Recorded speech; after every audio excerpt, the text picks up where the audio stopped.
कल्पना कीजिए कि आप एक बहुत ही भीड़-भाड़ वाले और शोर-शराबे से भरे चौराहे पर खड़े हैं, जहाँ हर कोई कुछ न कुछ बोल रहा है। गाड़ियाँ हॉर्न बजा रही हैं और उस शोर में आप अपने किसी प्रियजन की आवाज़ सुनने की कोशिश कर रहे हैं। बहुत मुश्किल होता है ना? हमारी ज़िंदगी भी कुछ इसी तरह के शोर से घिरी हुई है। हर दिन, हर पल, बाहर की दुनिया और हमारे अंदर के विचार एक अजीब सा कोलाहल मचाते रहते हैं। लेकिन अगर हम थोड़ा सा ठहरें, ध्यान दें और उस शोर के बीच एक सच्ची और शांत आवाज़ को सुने, तो सब कुछ कितना आसान हो सकता है। आज हम कुछ ऐसे ही गहरे और जीवन को बदलने वाले विचारों पर बात करेंगे, जो हमें उस शोर से निकालकर शांति की तरफ ले जाते हैं।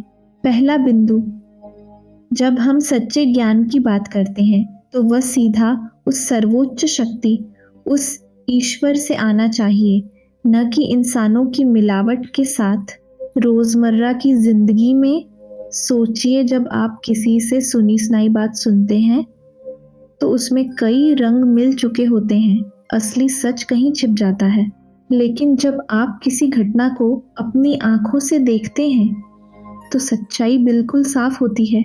तो पहला व्यावहारिक सबक यह है कि हमें अपने जीवन के सबसे गहरे सवालों के जवाब सीधे परमपिता से जुड़कर खोजने चाहिए, दुनिया के शोर या दूसरों की राय में नहीं।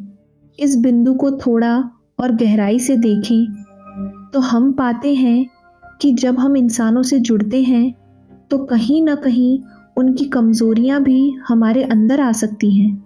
लेकिन जब हम सीधे उस भगवान से सुनते हैं, उस रूहानी सत्संग में बैठते हैं, तो सिर्फ शुद्धता ही हमारे भीतर प्रवेश करती है। तो इस पहले बिंदु का एक अतिरिक्त सबक यह है कि हर दिन कुछ समय निकालकर दुनिया की आवाज़ों को म्यूट करें और उस एक सर्वोच्च शक्ति के साथ अपना सीधा कनेक्शन स्थापित करें। दूसरा बिंदु, हमें इस दुनिया में एक ट्रस्टी यानी अमानतदार बनकर रहना चाहिए, मालिक बनकर नहीं। इसे ऐसे समझिए जैसे एक बैंक का मैनेजर रोज़ाना करोड़ों रुपए गिनता है, उन्हें संभालता है, लेकिन वह जानता है कि यह पैसा उसका अपना नहीं है। वह पूरी ईमानदारी से काम करता है, पर शाम को घर जाते वक्त उसे उस पैसे के खोने की कोई चिंता नहीं होती, क्योंकि वह सिर्फ एक ट्रस्टी है। तो दूसरा व्यावहारिक सबक यह है कि चाहे हमारा परिवार हो, संपत्ति हो या हमारी अपनी जिम्मेदारियां, उन्हें पूरी ईमानदारी से निभाएं, लेकिन खुद को उनका मालिक न समझें, मोह में न बंधें। इसे एक और नज़रिए से देखें, तो जब हम खुद को हर चीज़ का मालिक मान लेते हैं, तो हमारे अंदर डर और चिंता पैदा होती है कि कहीं कुछ छिन न जाए। मालिक बनने का यह भाव हमारे दिल को भारी कर देता है। ट्रस्टी बनने से दिल हल्का और शुद्ध हो जाता है। तो इस दूसरे बिंदु का एक अतिरिक्त सबक यह है कि आज ही अपनी जिम्मेदारियों की लिस्ट को देखें और खुद से कहें कि मैं सिर्फ एक देखभाल करने वाला हूँ। मुझे अपना काम अच्छे से करना है, लेकिन बेवजह का बोझ दिल पर नहीं रखना है। तीसरा बिंदु, इस वर्तमान समय की सबसे बड़ी कमाई यह है कि हम डर से मुक्त हो जाएं, यहाँ तक कि अकाल मृत्यु का भी कोई भय न रहे।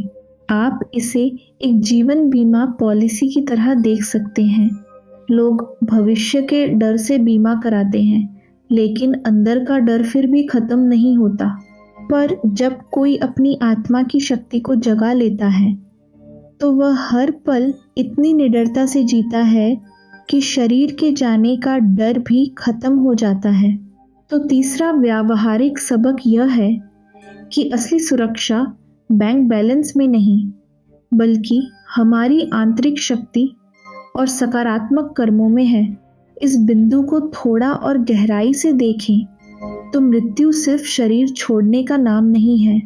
हर दिन जब हम चिंता में जीते हैं, छोटी छोटी बातों पर घबराते हैं, तो वह भी एक तरह से पल पल मरना ही है।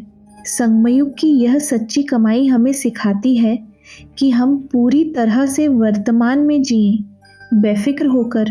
तो इस तीसरे बिंदु का एक अतिरिक्त सबक यह है कि भविष्य के उन डानेट को छोड़कर आज के दिन को अपनी सबसे बेहतरीन और निडर अवस्था में जीने का अभ्यास करें। चौथा बिंदु, हमें अपनी कर्मातीत अवस्था यानी कर्मों के बंधन से पूरी तरह मुक्त होने की स्थिति के नज़दीक रोज थोड़ा थोड़ा पहुंचना है। जैसे अगर आपको एक बहुत ऊंचे पहाड़ पर चढ़ना हो तो आप एक छलांग में चोटी पर नहीं पहुंच सकते। आपको रोज लगातार एक एक कदम बढ़ाना होता है। तो चौथा व्यावहारिक सबक यह है कि अपनी आध्यात्मिक प्रगति या खुद को बेहतर बनाने की यात्रा में जल्दबाजी न करें, बल्कि हर दिन अपनी किसी एक छोटी सी कमजोरी पर जीत हासिल करें। इसे एक और नजरिए से देखें। तो कई बार हम सोचते हैं कि हम एक ही दिन में पूरी तरह बदल जाएंगे, और जब ऐसा नहीं होता तो हम निराश होकर प्रयास छोड़ देते हैं। सफलता एक निरंतर चलने वाली प्रक्रिया है। तो इस चौथे बिंदु का एक अतिरिक्त सबक यह है कि रात को सोने से पहले सिर्फ यह देखें कि क्या आज मैं कल से थोड़ा सा भी बेहतर बना हूं। अगर हाँ, तो आप सही रास्ते पर हैं। पांचवा बिंदु, सच्ची सहनशीलता वह है जब निंदा सुनकर भी आपका मन बिल्कुल अडिग रहे। जरा सोचिए, एक बहुत गहरा समुद्र है। ऊपर चाहे कितनी भी तेज लहरें उठें या कोई उसमें पत्थर फेंके, समुद्र की गहराइयों में हमेशा एक असीम शांति बनी रहती है। दादी प्रकाशमणि जी का जीवन भी कुछ ऐसा ही था। तो पांचवा व्यावहारिक सबक यह है कि जब कोई आपकी आलोचना करे या बुरा भला कहे, तो तुरंत प्रतिक्रिया देने के बजाय अपने अंदर की उस गहरी शांति में टिक जाएं। इस बिंदु को थोड़ा और गहराई से देखें तो निंदा करने वाले अक्सर अपनी खुद की कमजोरी या दर्द को बाहर निकाल रहे होते हैं। अगर हम उनकी बातों से हिल जाते हैं तो इसका मतलब है कि हमारा रिमोट कंट्रोल उनके हाथ में है। तो इस पांचवें बिंदु का एक अतिरिक्त सबक यह है कि दूसरों के शब्दों को खुद को परिभाषित न करने दें। अपनी आंतरिक शक्ति को इतना मजबूत बनाएं कि बाहर का शोर आपको छू भी न सके। छठा बिंदु, जीवन में एक ही बल और एक ही भरोसा होना चाहिए, किसी और तरफ जरा सा भी झुकाव नहीं। इसे आप एक मैग्नीफाइंग ग्लास की तरह समझ सकते हैं।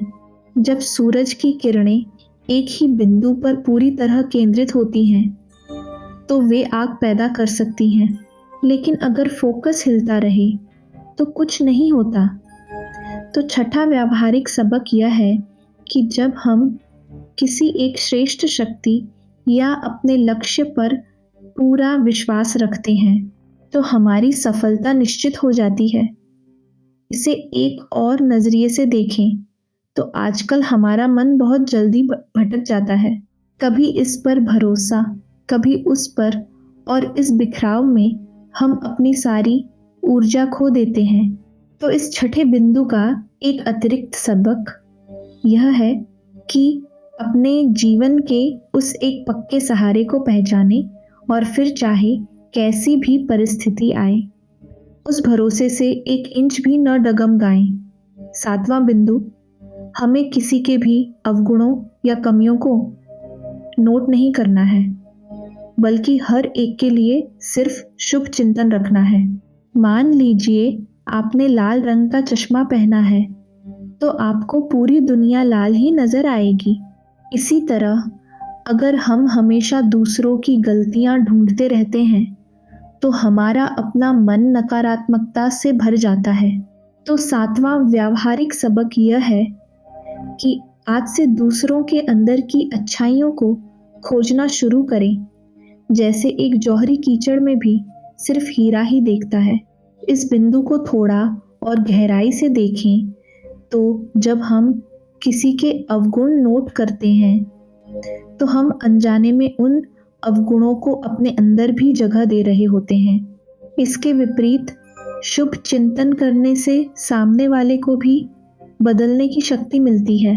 तो इस 7वें बिंदु का एक अतिरिक्त सबक यह है कि जब भी किसी की कोई कमी दिखे तो उसे अपने मन की डायरी में लिखने के बजाय उसे अपनी शुभ भावनाओं से सहयोग दें। 8वां बिंदु हर परिस्थिति को एक साक्षी भाव से या नथिंगपन की स्थिति में रहकर पार करना है। इसे ऐसे समझें कि आप सिनेमा हॉल में एक बहुत ही सस्पेंस वाली फिल्म देख रहे हैं। पर्दे पर चाहे कितना भी ड्रामा हो रहा हो, आप जानते हैं कि वह सिर्फ एक फिल्म है और आप आराम से अपनी सीट पर बैठकर उसे देखते हैं, पर्दे के अंदर कूद नहीं पड़ते। तो 8वां व्यावहारिक सबक यह है कि जीवन की मुश्किल परिस्थितियों में भी खुद को एक दर्शक की तरह पीछे खींच लें और शांति से समाधान सोचें। इसे एक और नजरिए से देखें तो जब हम परिस्थितियों के साथ बहुत ज़्यादा उलझ जाते हैं तो हम सही निर्णय नहीं ले पाते। साक्षी भाव हमें वह दूरी देता है जहाँ से हम स्पष्ट रूप से देख सकते हैं कि क्या सही है। तो इस 8वें बिंदु का एक अतिरिक्त सबक यह है कि दिन में कम से कम एक बार अपनी ही जिंदगी को एक दर्शक की तरह देखने का अभ्यास करें। आप पाएंगे कि आधी परेशानियां तो वैसे ही खत्म हो गई हैं। 9वां बिंदु हमें असहयोगियों को भी सहयोगी बनाना है, कमजोर लोगों को बल देना है। अगर आपके बगीचे में कोई पौधा मुरझा रहा है तो क्या आप उसे तुरंत उखाड़ कर फेंक देते हैं? नहीं, आप उसे थोड़ा और पानी देते हैं, उसकी ज़्यादा देखभाल करते हैं। समाज में या परिवार में भी जो लोग सहयोग नहीं दे रहे हैं वे असल में अंदर से कमज़ोर हैं। तो 9वां व्यावहारिक सबक यह है कि जो व्यक्ति आपसे सबसे ज़्यादा असहमति जता रहा है उसे आपके तिरस्कार की नहीं बल्कि आपके प्यार और समझ की ज़रूरत है। इस बिंदु को थोड़ा और गहराई से देखें तो किसी अच्छे और ताकतवर इंसान का साथ देना बहुत आसान है, लेकिन सच्ची महानता इसमें है कि आप अपनी शक्ति से किसी कमज़ोर को भी अपने साथ चलने लायक बना लें। तो इस 9वें बिंदु का एक अतिरिक्त सबक यह है कि अपने आसपास के किसी ऐसे व्यक्ति को चुनें जो आपको सहयोग नहीं देता और आज उसे अपनी सकारात्मक ऊर्जा और शुभकामनाओं से बल देने का प्रयास करें। 10वां और आखिरी बिंदु हमारे अंदर जो क्रोध उत्पन्न होता है उसकी असली जड़ स्वार्थ और ईर्ष्या है। जैसे अगर किसी को बुखार है तो बुखार खुद में कोई बीमारी नहीं है, वह सिर्फ शरीर के अंदर छिपे किसी इन्फेक्शन का लक्षण है। हम सिर्फ बुखार की दवा लेते हैं लेकिन इन्फेक्शन खत्म नहीं करते। क्रोध भी सिर्फ एक लक्षण है। तो 10वां व्यावहारिक सबक यह है कि जब भी आपको गुस्सा आए तो खुद से पूछें कि इसके पीछे मेरा कौन सा स्वार्थ या कौन सी ईर्ष्या छिपी हुई है जो पूरी नहीं हो रही है। इसे एक और नज़रिए से देखें तो जब तक हम यह मानते रहेंगे कि गुस्सा हमें दूसरों की वजह से आता है, हम कभी शांत नहीं हो पाएंगे। गुस्से का असली कारण हमारी अपनी अधूरी इच्छाएं होती हैं। तो इस 10वें बिंदु का एक अतिरिक्त सबक यह है कि अपने मन से मुझे यह चाहिए और वह मुझसे बेहतर क्यों है वाली सोच को जड़ से मिटाने का प्रयास करें। आपका क्रोध अपने आप खत्म हो जाएगा। तो ये थे आज के 10 बहुत ही गहरे और व्यावहारिक विचार। चाहे वह सीधे उस परम शक्ति से सुनना हो, एक ट्रस्टी बनकर हल्का जीवन जीना हो, हर दिन थोड़ा थोड़ा खुद को बेहतर बनाना हो, या फिर दादी प्रकाशमणि की तरह निंदा में भी अडिग रहना।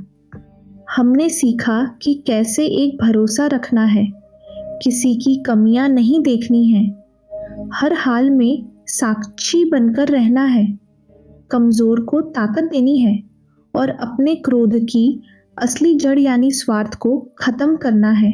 ये सभी बातें सिर्फ सुनने के लिए नहीं हैं, बल्कि जीवन में उतारने के लिए हैं। आज इनमें से सिर्फ एक बात चुनिए, कोई भी एक बात जो आपके दिल को सबसे ज्यादा छू गई हो और उसे आज ही अपने जीवन में लागू करने का प्रयास कीजिए। अगर आपको इन विचारों से अपने जीवन में थोड़ी सी भी शांति और स्पष्टता मिली हो, तो इस वीडियो को लाइक करें, अपने दोस्तों और परिवार के साथ शेयर करें और कमेंट्स में लिखकर बताएं कि आपने आज कौन सा संकल्प लिया है।